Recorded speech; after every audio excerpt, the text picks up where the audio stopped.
ल यसरी सरसफाइको तीव्र रूपमा माननीय ज्यू र अहिले भावी मेयर धनबहादुर राई चाहिँ यहाँ यसरी सरसफाइ गरिराख्नु भएको दृश्य यहाँलाई हामीले देखाइरहेको छ देखेर। अब भने चाहिँ सबै गाउँ गाउँबाट बस्ती बस्तीबाट उठ्नुपर्ने जरुरी भइसकेको छ। अब चाहिँ यो गीतको न्याय भयो जस्तो छ क्या। जस्तै म एउटा तपाईँलाई गीत सुनाउन चाहन्छु।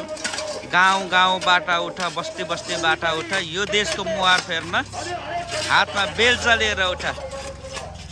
हाम्रो यहाँ पूर्व अबको भावी सम्भावित मेयर साहब धनबहादुर राईको हातमा देखेर बेल्चा हामी देख्न सक्छौँ।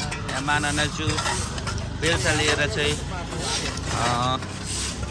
सरसफाइ गरिराख्नु भएको दृश्य यहाँलाई हामीले देखाइरहेको छु। गणेशमान चोक छेउमा छौँ यति बेला हामी। सबै माननीयज्यूहरूले जनप्रतिनिधिहरूले सम्भवतः यसरी आफै अगाडि बढ्यो भने पक्कै पनि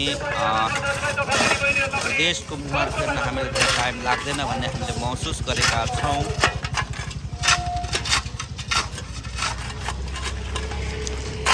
बिहानै उहाँ 6:30 बजे नै उठेर चाहिँ यसरी यहाँ सरसफाइ गरिराख्नु भएको दृश्य यहाँलाई हामीले देखाइरहेका छौँ यति बेला। धरान 16 मा भइरहेको छ यो तपाईँहरूलाई हामीले देखाइरहेका छौँ यो दृश्य।